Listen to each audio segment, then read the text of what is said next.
Alright guys, today we're going to look at the recap between the Bengals and the Packers joint training camp process. Let's go ahead and get right into it. Starting off right away.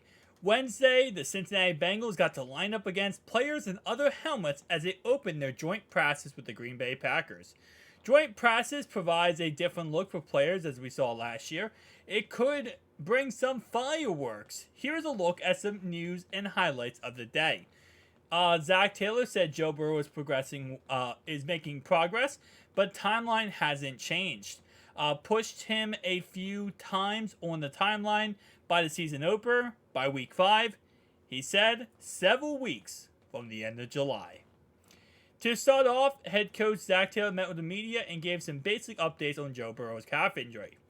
Zach Taylor says a high number of starters won't play on Friday's preseason game. Zach said they're going to be cautious with Kappa and will give him a few extra days to recover. Sounds like they're hoping he's going to be good for Sunday's process. And again, he won't be at the preseason game. Logan Wilson not dressing today. Logan Wilson was not practicing today. This may be a rest day or something else that the coaches are being cautious with. We'll update you if there's any new information. Now, on Friday, we're not going to see much starters at all, other than probably Dax Hill. Other than that, though, we're going to see all backups. It's not going to look at the Hall of Fame game, but we're going to see our second stringers in first, then our third string team, and then our fourth string team. So keep that in mind. We are going to not be seeing much starters on Friday. And yes, Joe Burrow was there at training camp today, and he had the whole entire right leg wrapped up because, of course, he is still recovering from his calf injury. We got a first look at Burrow back on the practice field with street clothes. He's not attended since suffering the calf injury. Jonah Williams looked really good in his reps versus Preston Smith. It looks like Jonah Williams' transition to right tackle is going well. Facing Preston Smith is a good test for the fifth-year tackle, making a switch to the right side. The Bengals defense has been the clear winner of the day so far. A lot of splash plays where the defender gets to celebrate a stop. The speed on the defense really stands out, and the communication on the back end is clearly working. Good news for the Bengals defense, especially the note about communications on the back end, given two new starters, safeties set for week 1. Bengals offense cannot move the ball against the Packers defense so far. Unfortunately, it didn't appear the same for the offense. Joe Goodberry notes that the Bengals offense struggled. Granted, they are without their franchise quarterback, and that's going to be really the biggest problem at the end of the day. We got to look at this boot. That is a punt, to say the least, my guys. Freaking love Brad Robbins. Okay. Another strong showing for rookie Brad Robbins. Donta Smith, Hakeem, strong in one-on-ones. Terrific balance, grace balance also from Jonah on the right-hand side. Jackson Carman struggled versus the Packers' first-round pick, Lucas Van Ness, and Cody Ford was also beaten twice.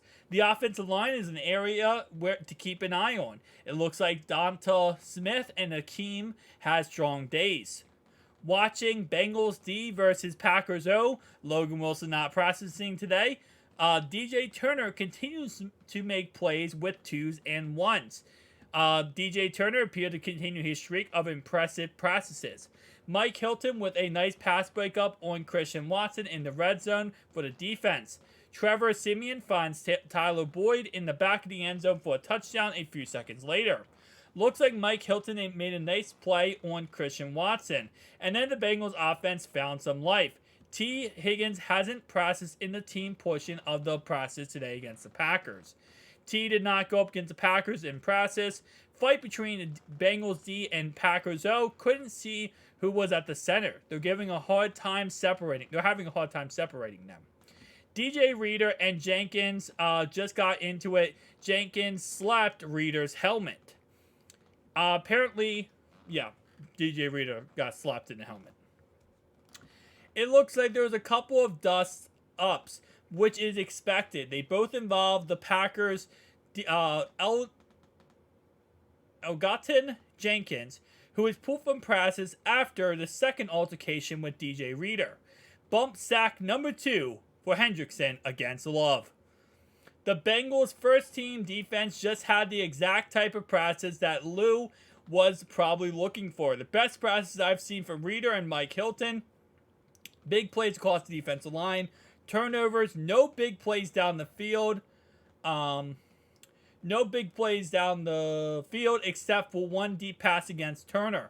Great anticipation by the safeties and mostly completion on checkdowns or crossers. So overall, a pretty dang good day for training camp. Well, yes, we did have one fight, and we talked about that earlier. Wasn't too crazy of a fight. It was pretty much just a slap back and forth. I believe one player did throw a punch, though, so he got kicked out, and DJ Reader did talk about it. He did say how, at the end of the day, it looked like the guy just wanted to get thrown on a training camp. That's pretty much all it was. He said that sometimes emotions run high and low, and some players just want to get thrown out, and that's what ends up happening. Guys, keep in mind on Friday, it will be live for the Bengals versus Packers preseason game. I'll see you guys next one. Peace out.